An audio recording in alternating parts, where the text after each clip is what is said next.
right now. We're gonna gush. Are we gushing? Okay, that's how we don't start podcasts. I have to edit that out now. You're welcome. I feel that. It's like in the moment. Meanwhile, my dog's attacking me. All right. Right. But so, gentlemen, first of all, thank you for guest co-hosting today. It's a huge show that we have lined up. I'm excited. I'm freaking. Oh my God. I had way too much coffee. We're all in this. I don't know if this should be even allowed, the three of us together. I think there's actually a law in some states. They call it the quickening law. Like, and then we just pop. You know. If Highlander taught us anything, there can only be one. We should not allow this, right? Like, I'm freaking out. I don't know. Kev, did you have a big Starbucks today? No, I did. Okay, yeah, that's a good thing. I should actually pop this up though, just to get. Look at. I'm regretting my decision for the double I had this morning, and I was hoping I'd taper off by now, but he might just be talking to a hummingbird on this call. This is my second cold Starbucks brew today, and that stuff's like dynamite. So yeah. Anyways, so we're gonna try to stay focused. We have a great guest on the show. My co-host Dominic, he's not available. He's actually going to Florida, down where you are. Oh, really? Correct? Yes. I had to invent a fake event for him to go to take him off this call so I could do this. I'll have to apologize later when he finds there's nothing here. So, anyways, so what did it feel like? First of all, as Kevin writes that down, I text you, Michael, when I text you about coming on the show. Well, first it was you caught me like I'm sorry. I apologize so badly because it was literally anticlimactic for you. Like you're telling me like. I don't know if he knows this about me. This Homer Simpson next to me. Well, it's probably lost in the logo. Oh, and you can see where he's got the logo. Yeah, it's okay. I'll logo. I'll move. Anyways, he's right there, right? This Homer, for anybody that's watching, goes with me everywhere. Everywhere I go, I take a picture with him. Yeah. If I am in a new restaurant, I'll show it. If I'm in a fantastic venue, I'll show it. And somebody once asked me, what's the tie into Homer? I'm like, well, he is the modern Dionysius. He is his Bacchus. He's the god of wine and feast and gluttony and enjoyment and pure. Yeah, we do, right? So anyways, but I love him because he's simple and he's happy and he's got a pretzel in one hand and his Zen beans in the other. And so that's my thing. So when you told me about that, I was in hyper-focus mode, so you didn't get the, oh my God. And then after we got off the phone, I'm like, oh my freaking God. And all of a sudden I'm thinking about every Simpsons thing I've ever had, every Treehouse episode of horror I ever watched. I started jamming with my daughter and she came up with ideas like, can you ask him what the future is? Because they really know what's coming next, and I really want to ask him that. So I hope you hear that in the green room. I'm curious what the future is through your amazing prognosticated lens. Kevin didn't put it together really quick when I texted him about coming on the show. No, the pieces didn't add up. But like, sometimes that's good. That's a good Anyways, we've had so it's exciting to have this gentleman on the show, and let's get into it, guys. I don't know. I love talking to you, but I think we're going to have a great show. He's more interesting, I promise. He's way more interesting than me and all of us together. Anyways, it's an honor to have him on. So let's do the intro, and we'll be right back with this legend. Here we go.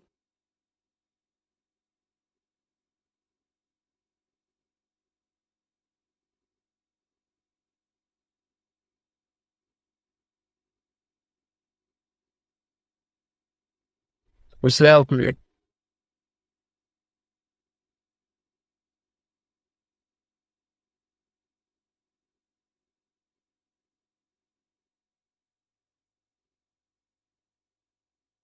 Laundry.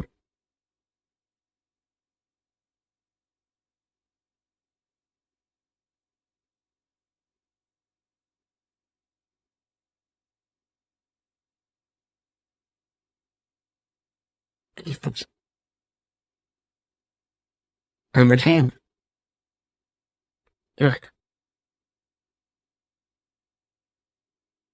Come back home. I'm like, that's terrible. Last.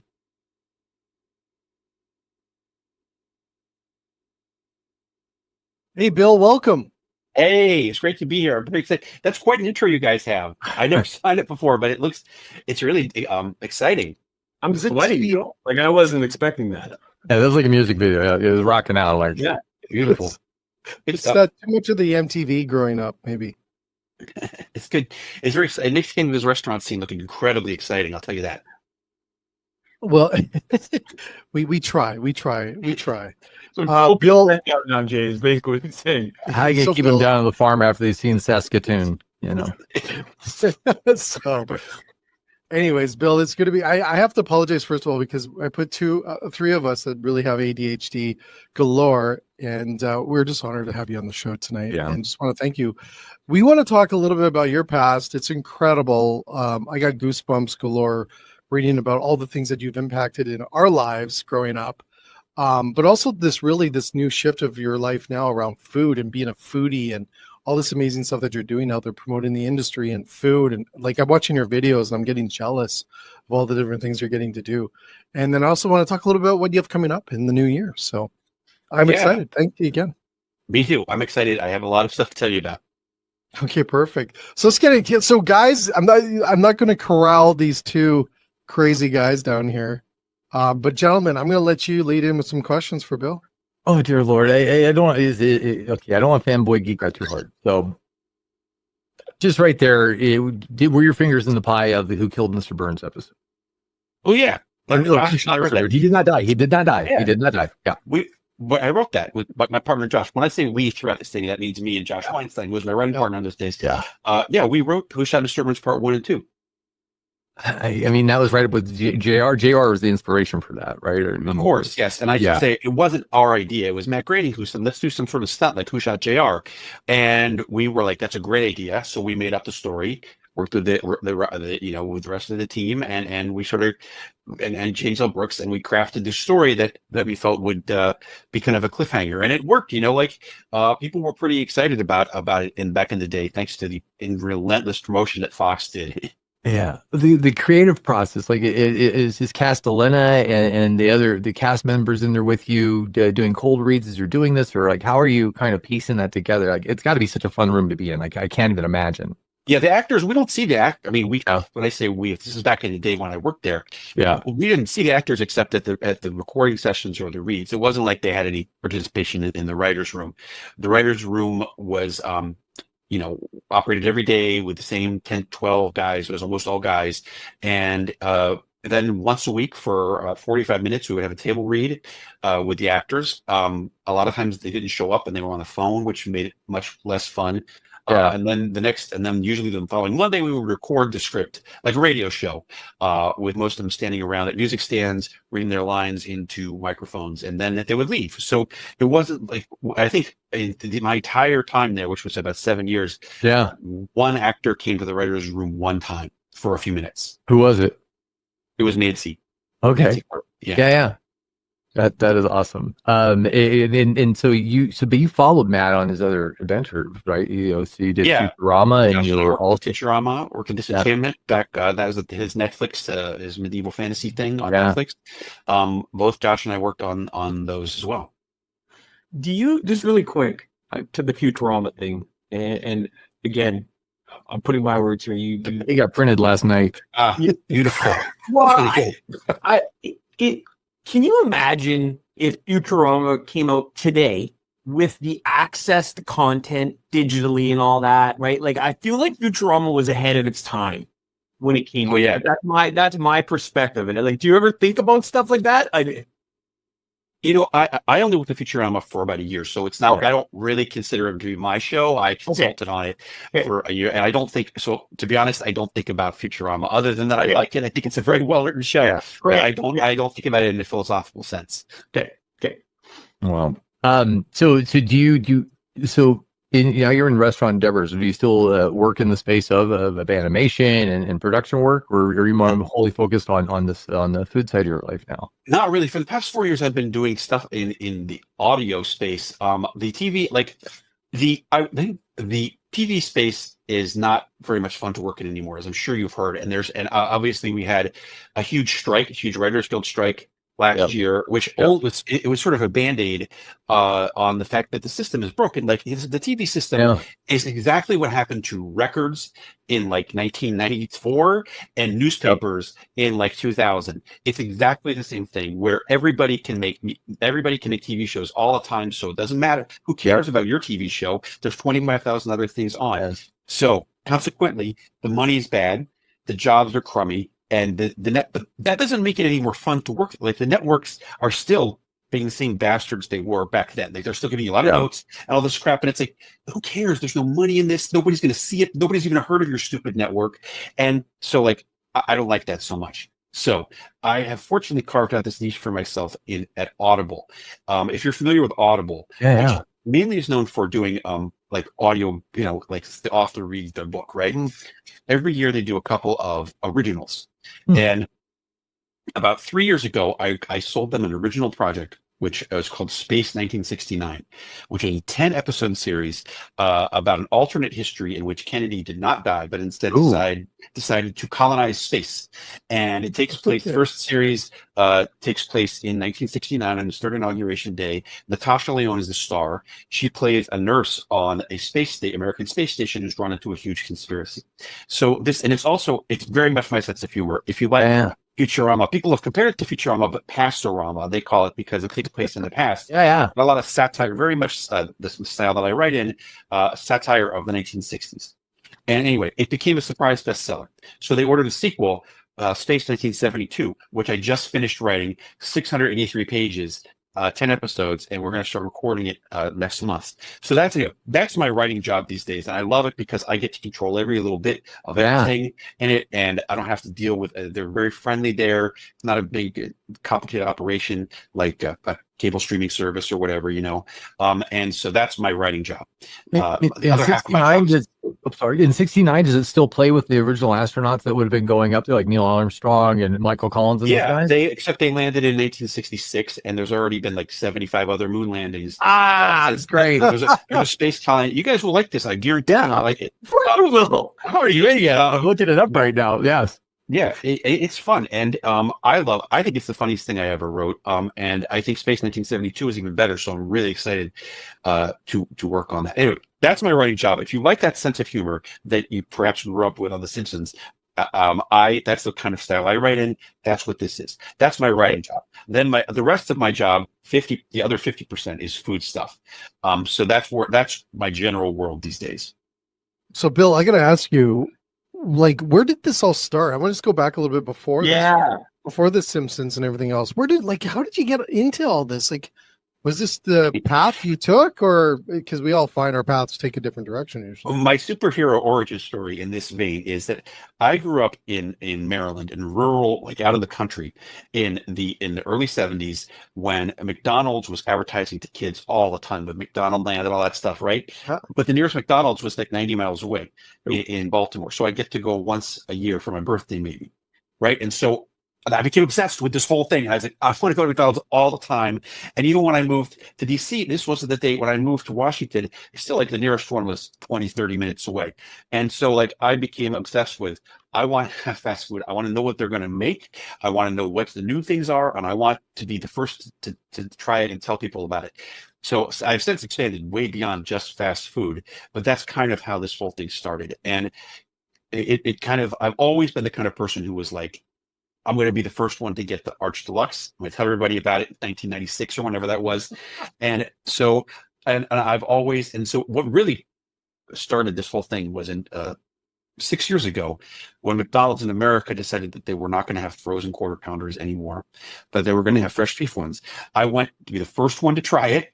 And I was going to just like write, I was going to put on Twitter, like my opinion, but then I was like, well, maybe I should make a video.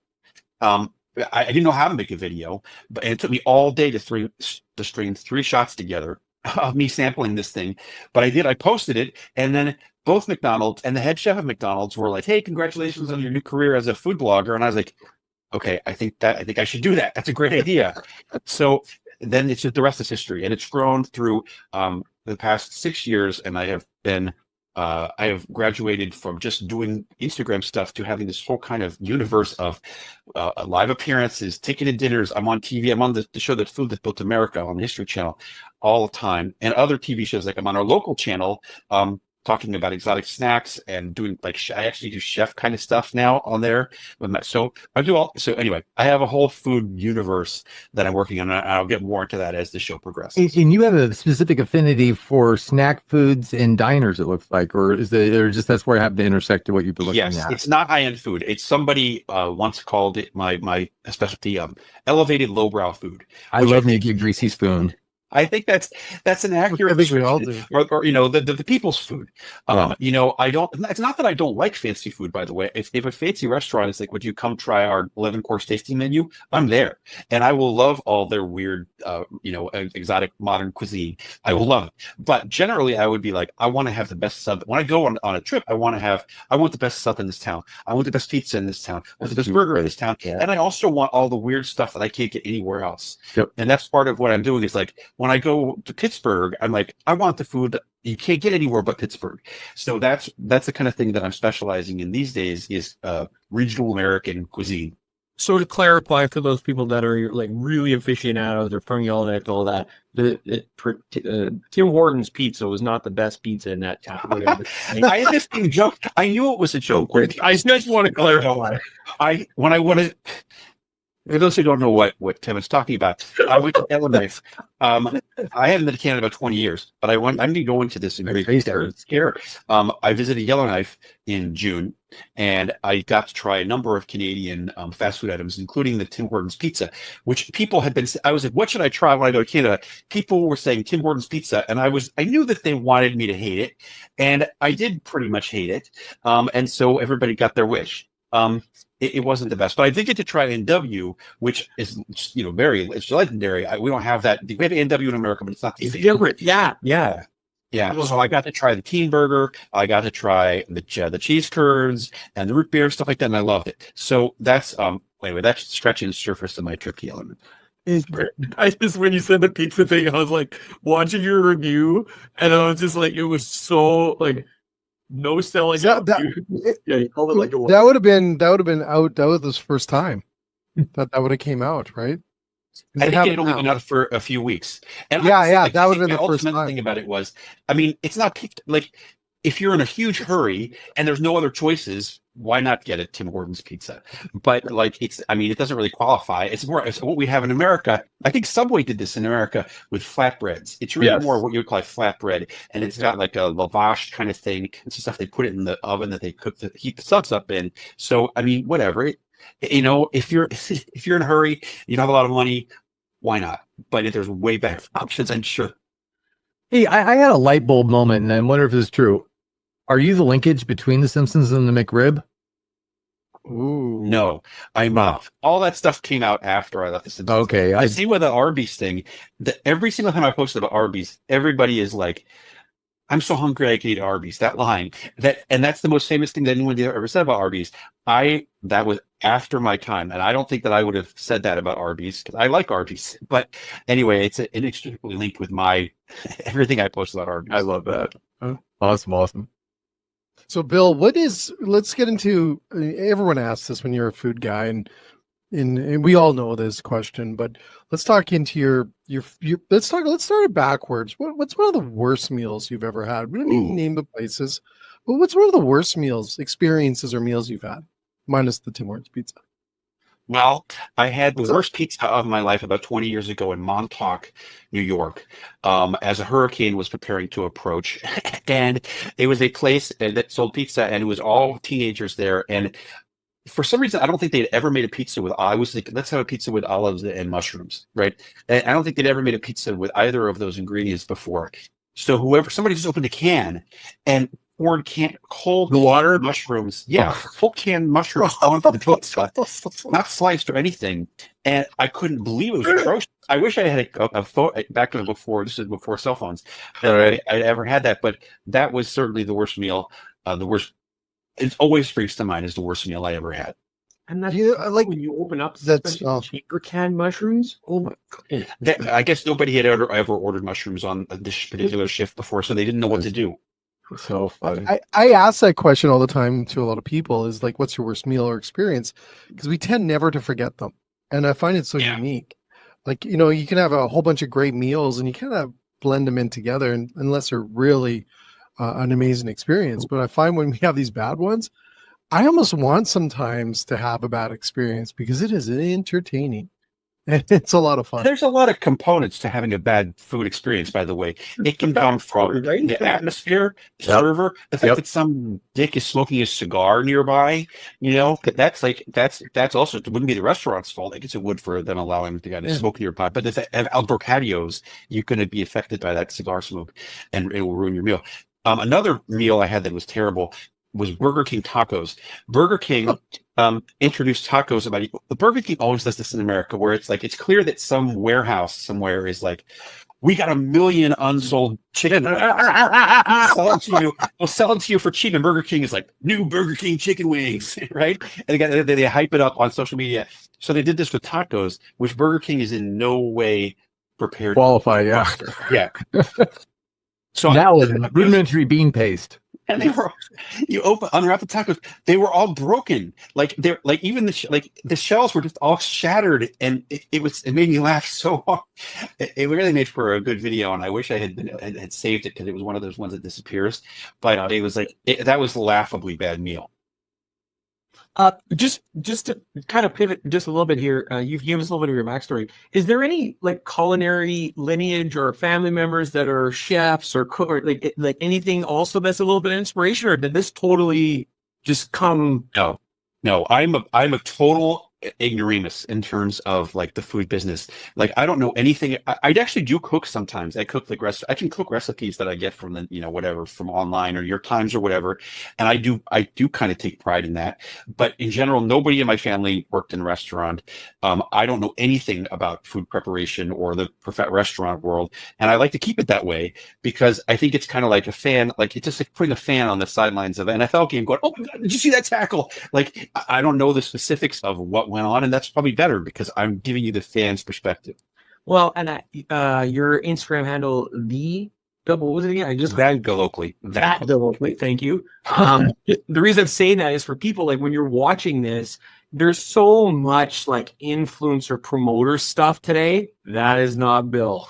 He is giving you the total in his first experience in that moment. It's not like he's not being selling for them. He's not, whatever. So, and hey, yeah, but I take great pride in my editorial independence. That's why people have called me the Gordon Ramsay of fast food, because even though Gordon Ramsay's a chef, I'm unsparing I'm very honest with my criticism. It's a Simon Cowell type of thing where it's I'm very honest with my criticism. So I am technically an influencer, right? But I don't, and I don't like to crap on local businesses or small businesses. I really try to support them. So, but I'm relentless in my criticism of giant chains that don't deserve your sympathy. And also the employees obviously deserve your sympathy. And so, because obviously they're very hardworking people, but the marketing, what really makes me laugh is the vast chasm between the marketing and the reality. In the terms of the Tim Hortons pizza, very much like that, Burger King tacos, that kind of thing. But so that's what I cover. But I also do, from time to time, as I'm sure you've seen, I do very actually kind of serious promotion of things I like that condiment salsa that I made a video about for nothing. I made that complicated video about it's one of the most popular videos of the year. All they did was send me the jars, and it's if you like this, we'd like you to post about it, and I loved it. So that happens from time to time. Now that doesn't. I don't want people to get the impression that I don't want any money. If you want to say, if you want to pay me $5,000, peanut. It lays it out. I'm totally fine. If you want to pay me, $7,000-8,000, I'll make a video about what product you want. Okay, so go ahead. I'll be clear that I'm doing it for the money. So, but I just want to say, I am an influencer. I don't want people to think that they shouldn't give me money in that respect, or they shouldn't. But Bill, I think this is what influencers should be, is what you're doing. Yeah. The pure authentic style. Refreshing. It's true. I mean, there's a relentless, Instagram in particular is filled with accounts where it's just relentless advertising for whatever thing that they got paid to advertise. And it's there's only a few, actually most of them are on YouTube. Yeah. People who give honest opinions about food, or on TikTok to some degree. Yeah, that's an answer lately. Would be the story, not the commercial, right? I think you were even on Sean Welch. Yeah. Okay, so Sean, right. Sean's a partner of ours, good friends. Yeah. Hey, how does all this play into Steam Hams Society? Like, what's the whole concatenation? Bring us on board with that. What is? Well, I know the whole of this. First of all, this is the you see this behind me. I turned it off because it strobes the video. Hey, See the Steam Ham Society logo there? Steam Hams. So no, Homer has nothing to do with Steam Hams. But I thought he talked about Steam Hams on one of the show. Oh, was it? No, it was Skinner. That's right. It's Skinner and Chalmers. Okay, so for those who don't know, long ago in The Simpsons, there was an episode called short films about Simpsons, about 22 short films about Springfield, which did little vignettes about the minor characters in town. There was one particular segment which has become known as Steamed Hams, in which Principal Skinner invites his boss, Superintendent Chalmers, over for a meal.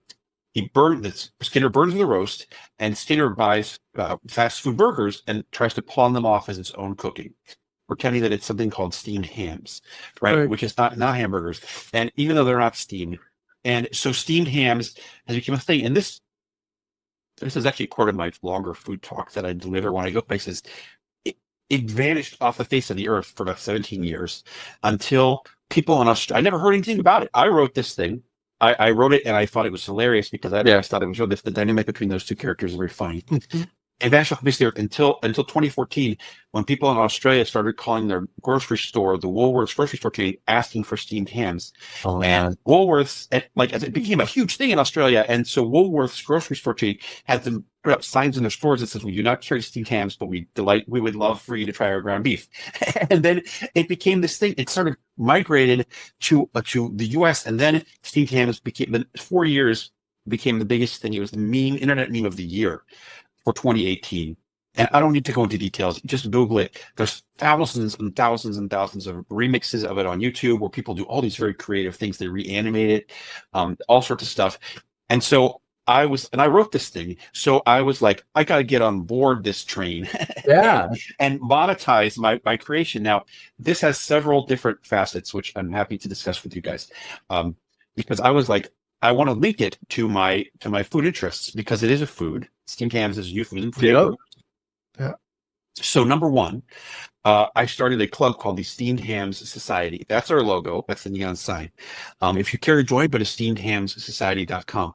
It's only $5 a month, and it's essentially a Discord server where people from all over the world talk about food all day long. We have several hundred, 300-400 members from all over the world, mostly America, several in Canada. Quite a few in Canada, and it's just a bulletin board for people to talk endlessly about. Like, here's this incredible chicken sandwich I found in Tennessee. Here's this recipe I tried for Thanksgiving that you got to try.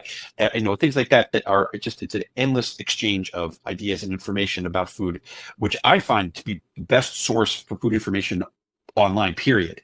Like, if you're like, I want to know about this obscure spice from Bangladesh, somebody on there is going to know, and it's going to have tried it and know where to get it and so forth. So anyway, that's the history. Now. Other than that, on my Instagram every year in December, I give out awards, and they're called the Steamy Awards. Named after gives as well. And it's a fast food awards. I do 10 videos, 10 categories of like outstanding fast food item of the year, outstanding cheese puff of the year, and then also there's a couple of ones for negative things like worst fast food item of the year, things like that. So that's on my Instagram every December. It's coming out this week in about 2 weeks. So much to do with that. You could blow that up on its own. I was just saying the Steamy Awards sound like something that would come out of Bill's Only Hams page, right? Only hams? Yeah. That's money. Yeah, the only hams is the only. Yeah, an only hams page? Yes, somebody has mentioned that. As a matter of fact, I haven't gone down that road quite yet. And then lastly, only hams. Steamed Hams brand hamburgers, which this is an exciting development, which I'm happy to share with you guys. Yeah. You would think that something that we wrote for The Simpsons would have been Fox property and subsequently now Disney property, right? Yep. Because when you write a script for The Simpsons or whatever, you have to sign a document that says, right, this is their property. So I thought, well, Disney owns this IP, but what if they're not paying attention? And I could get the trademark for Steamed Hams, and I did. Obviously Disney lawyers have too many things to look at. They got all the Mickey Mouse things going on, and they got Iron Man, they got Cinderella universe. They're not thinking about things from a recently acquired company, Fox, and some small things that appeared on the show, like Steamed Hams. So I now have a trademark for Steamed Hams food as a food. and I'm going to start selling them here locally in Portland with our own branded things, and starting in like February, March, and then I hope to start selling them at other places around the country and around the world with steamed ham spread hamburgers coming from me, approved by me, throughout the world, and maybe even frozen versions of them. But this is honestly just starting. I love that. So you live in Portland? Yeah, Portland, Oregon. I went to culinary school there. Yeah. A lot of time. Great food culture in that town. Oh yeah, absolutely. It's the best food place in the world. And a great food truck scene too. It's just, I mean, just you can get better stuff in the restaurant sometimes. Oh, for sure. Yes, that's what I'm doing. I'm doing this with a food truck, actually. So, Bill, let's talk more about this January 29th, American Culinary Curiosity Dinner. What is this about? What are you doing here? This is very exciting to me. Is that this is my first ticketed dinner event, and I'm going to do it with a local place, which is called a place I worked with in the past, JoJo, which is known for making really great sandwiches and wings, things of that nature, and all sorts of, for the kind of food that I deal with, right? They have a restaurant, a brick and mortar restaurant. So we're going to, on January 29th, the tickets are already sold out. We've launched it just 8 hours ago and they're all gone. Congrats, by the way. Thank you. Thank you. It's going to be, we're going to have a 5-course meal of American culinary curiosities. And I'll explain what that means in a second. And there'll also be kind of I will be narrating. I'll be giving you a slideshow that will have some of the funny stuff that I normally talk about, as well as the history or the weirdness of discussing some of the weird culinary things you'll be having at the dinner, right? And so I'll tell you where this came from. As I said, I've been doing a lot of traveling because Josh and I had a show called Mission Hill, which you may have heard of, which aired on Adult Swim. It was back in the day, and built up this large fan base, but you can't find it anywhere on streaming or whatever. So we travel around the country showing it in movie theaters. We've been to like 30 cities last year, and I got to go to places. I got to go to Pittsburgh, Cincinnati, Philadelphia, Dallas, et cetera, et cetera, et cetera. And every time I went to one of these places, I was like, as I said earlier, I want to try their regional specialties. And so I was like, you can't get these things anywhere else in most cases. So this dinner is bringing to this restaurant. They're going to make them. I'm not going to say what they are because I don't want to spoil the surprise. But for instance, an example of the things would be like the Ohio Valley style pizza. The Ohio Valley style pizza, which I had in Pittsburgh, is a pizza that you only find in that region that has cold toppings. It's a regular pizza with the cheese and the crust heated up, but not the cheese, the tomato sauce and the crust heated up, but then the cheese is cold and the toppings are cold, and it's very interesting. It's popular there, and it's actually quite good. People have compared it to Lunchables, but see, this is the kind of thing you would never get to try if you didn't want to fly to this region. You'd never get to try it. So at this dinner, we're not making pizza because JoJo doesn't have pizza ovens, but we're making other things such as sandwiches and soups and things that you would only find in a very specific area, but never get to try in your local thing. And I hope to make this basically kind of a thing where I travel to I find other restaurants and other. You're a pollinator. Yeah, well, I'm going to go. I'll do the show. I'll do my talk, and we will at a restaurant that's capable of making these dishes. We will do this all over the place, and I think it should be fun. I personally, some people are like, "That's gross. I don't want to try that." It's a lot of people. I'm saying when they hear about the Ohio Valley style pizza, they're like, "That sounds terrible. I never want to try it." To me, I'm like, drive me there right now. I want to be the first one to try it. Take my money, please. It sounds like Skyline Chili would be a candidate for that, right? You got a regional favorite that has a sweet chili in spaghetti, for God's sake, right? I had that in Cincinnati, and that in fact, let me write that down. I think we might add that to the menu. Hey, write down. You already heard of holding him. Write down. This was like a Call of B&J at midnight. I know. I just want to go back to what he said, and any restaurant or any person on here that doesn't do this, he keyed in on something that's so huge, and it was my favorite thing to say to customers in my old role when they come in. What are you known for? Yeah. And a lot. The common answer is, good food, great prices, right? And I love what you said there, like that you can't get anywhere else. Do something. Like, not everything on your menu. Don't be so complicated, but do something that you can't get anywhere else. And I would, I was at a dinner several years ago, and it was a publisher dinner, but I ended up sitting next to the governor of the Commonwealth of Pennsylvania, right? And so I'm sitting there, and I asked him, well, shoot, he'd be the guy that I talked to about a Philly cheesesteak, right? And so I started talking to him. He's like, where are you from? And I go, California. He goes, you're not going to like what I'm going to tell you.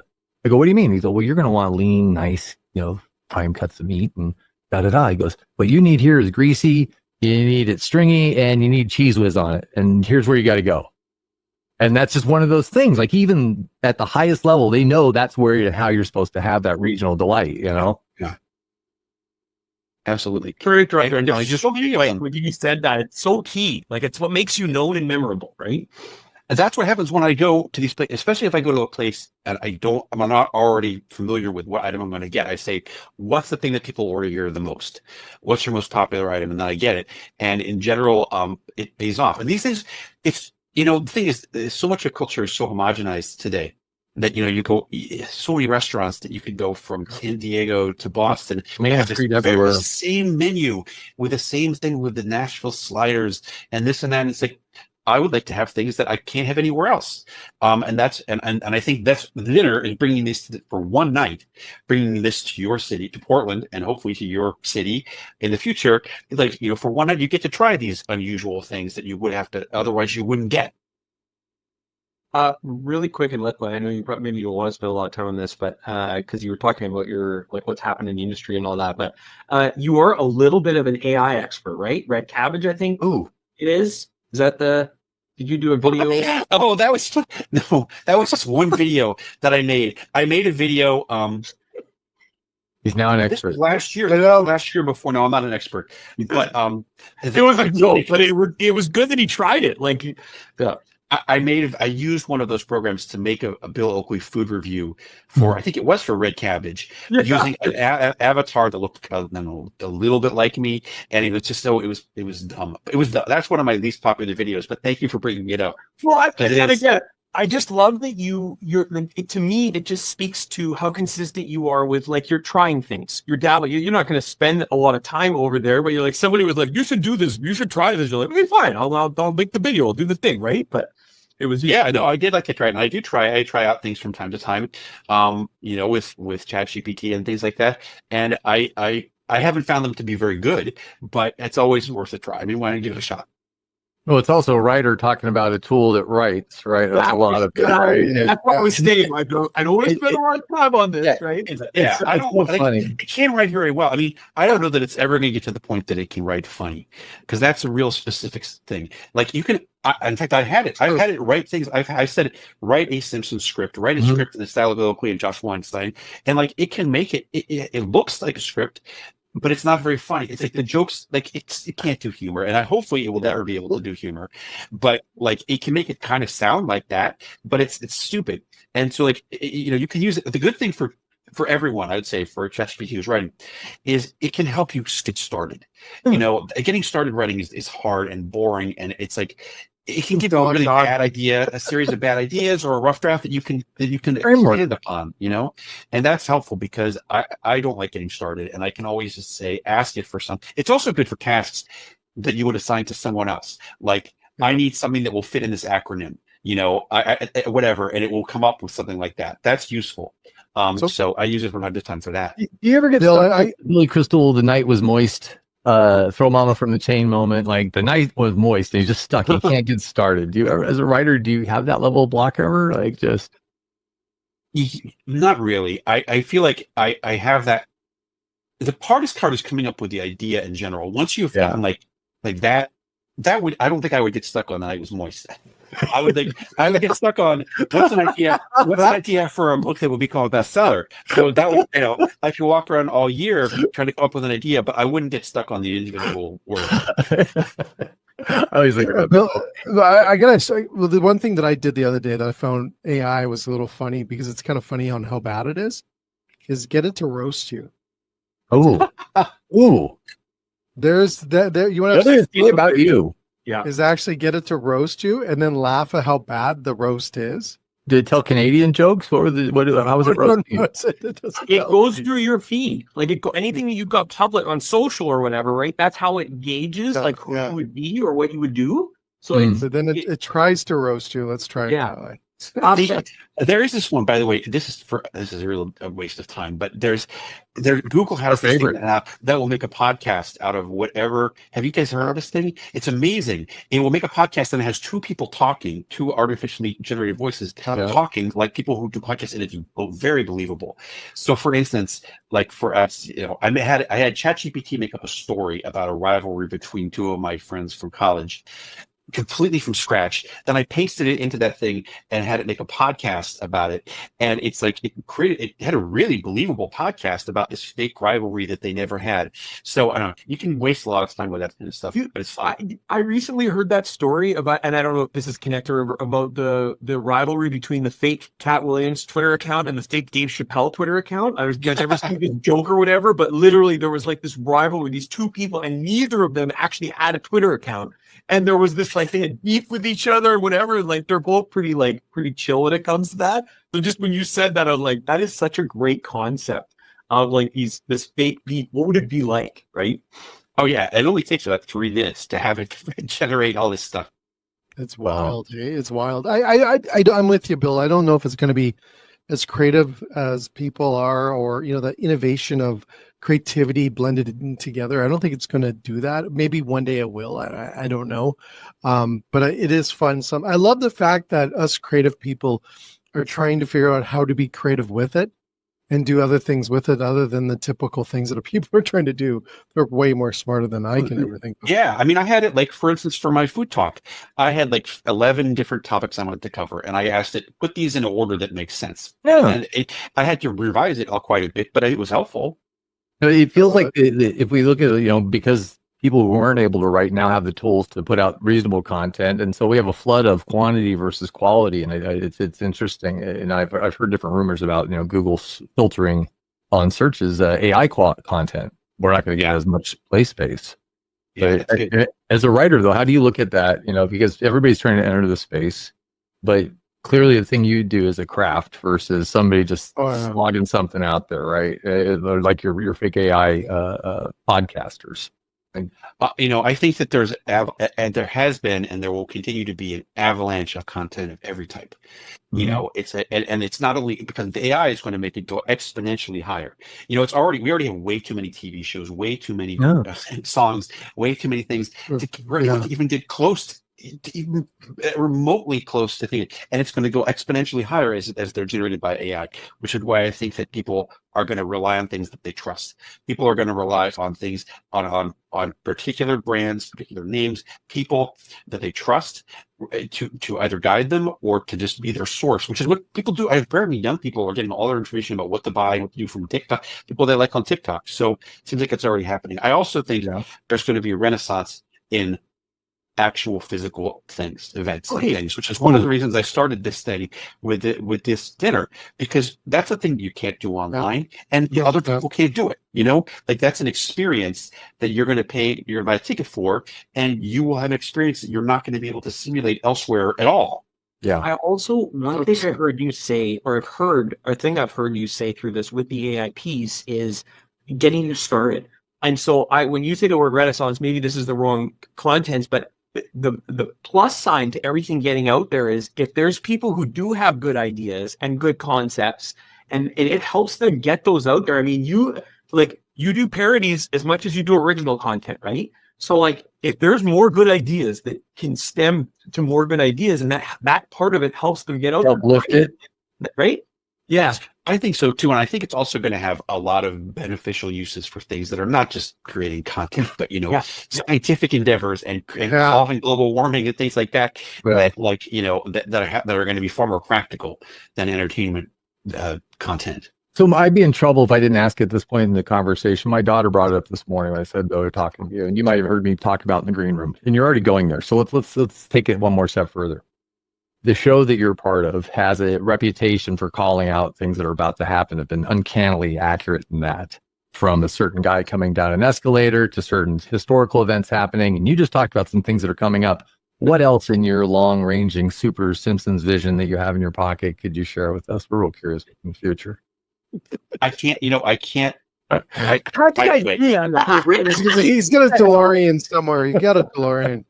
I don't want to poo-poo the idea that we're all somehow Nostradamuses. but in reality, if your show's on for 35 years, you're going to have 22 episodes a year. You're going to hit things right a couple times in a row. Yeah. But I would say in general, almost everything that we predicted was done out of what's the stupidest possible thing that could possibly happen. And now we're And it happened. we're set. God. That's what happened. Because a lot of the stuff, if you look back at Simpsons stuff from like 1993, that stuff, we were like, look at this town full of idiots. It's hilarious.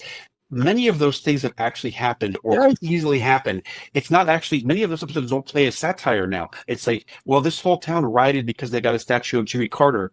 That could really happen. That's not that unbelievable anymore. Yeah, they cut down Jebediah at some point, right? It's happening. In Canada, we didn't get it. Yeah. And one day we'll have a board with the nail and it's so big it'll destroy us all, right? Like there's just I think I never stopped thinking about that moment. Yeah, yes, it's very true. So people can make predictions by just thinking about what's the stupidest thing that could possibly happen, and within 20 years, it will be true. How about this? What are you most excited about that's coming down the pipe? You talked a little bit about playing with AI, and there's like hospitality. One of the things that we dabble in a lot is what's the practical utility of AI for forecasting product, for understanding missing hours. Is there any practical utility for AI? There's a pretty darn good one. Like there's something like you point your phone into inventory, it'll count everything there in a second, as opposed to an hour to do it, right? Yeah, like there's a lot of really interesting places to dip in because all the menial work that we don't want to do, right? Imagine plugging that in and saying, go through this. And so there's really interesting applications there that one, lift people out of doing this menial work and they can focus on the guest experience. Yeah. And creating wicked recipes too, right? Yes. So Bill, last question here. I always say this when we do our shows and really just looking at, I'm so fascinated to have people like yourself on the show that have such a legacy that they've already created in the culture that we live in. Is this what you want to be left with? Is this food guy, or is there something else down the road even further? Or is that just one of those things that you will be surprised as you journey down the food? I already have resigned myself to the fact that steamed hams will be on my tombstone. It will be the most famous thing that I've ever been involved with. It's actually the worst famous thing I've ever involved. Steamed hams will be the most famous thing that I personally ever did. In the shape of the can. That's all you got to do. Yeah, exactly. It will be, and so I hope to embrace that and use it to make money and enjoy myself for the coming years. And I think that I already have a number of different operations in progress to do that. I love it. I love it. Well, I know we're running out of time here, but I just want to thank you, Bill. It's been a complete honor having you on Late Night Restaurant Show. We just converted to a network, so I'm trying not to say network yet. But I just want to thank you for spending time with us and with these two incredible co-hosts that we had today. I think Kevin and I's faces are going to be sore. Yeah, I don't know. I don't think Kevin's mouth is closed. Okay, there is one thing that's been burning me that I was trying to figure out a way to segue it into. Uh-oh. And it was good because I was able to piece it together with the Maryland connection. But like, where in America can you get the best glass of crab juice? Wow. Look, wow. Maryland for crab juice. As a native Marylander, it would be absurd of me to say any place. Maybe here in Oregon, you could get Dungeness crab juice. But if you want real old-fashioned blue crab juice, there's no place but Maryland's Chesapeake Bay. Go Maryland. And it's like Lucille Ball in a tub, jumping up and down on crabs, crushing them and squishing them like grapes. How does this happen? That's quite an image. Yeah, I haven't heard Lucille Ball. I never even thought of that. Jeez. That's rather shocking. Did we miss anything? I make some cool stuff. I'm happy. Did we miss anything? You got the event coming up. You've shared where they can connect with you, right? Yes, just two things that you remember. If you want scripted entertainment, Google Space 1969 on audible.com and listen to it. If you want food-related entertainment, go to that Bill Oakley on Instagram and you will find it. I post stuff there every day, either on stories or on my main feed of some variety. And people also send me stuff. People post stuff. People mail me stuff from all over the world that are like, you got to try these potato chips. You got to try this canned fish or whatever. And so I also posted about that generally on my stories.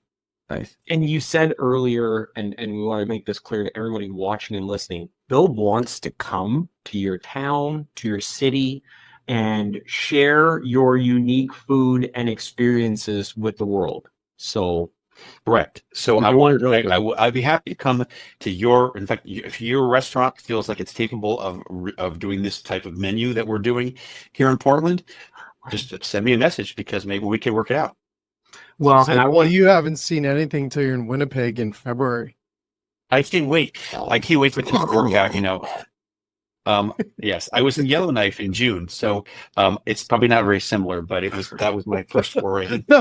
Well, and Jay, you were thinking, I know the Jersey, everyone's Jersey Conversion Center, right? Like, I wanted to volunteer Thunder Bay because, like, to me, it is the most, one of the, it's not a huge town, but it's one of the most underrated food scenes in the world. And then on the pastry side, they've got this thing called a Persian, which in a way it's got the pink icing. It looks a little bit like the donut that you always see in The Simpsons. Oh, But, yeah, so that'd be my first volunteer one. Hoping somebody from there watches it and is like, yeah, we can bring Bill out. So.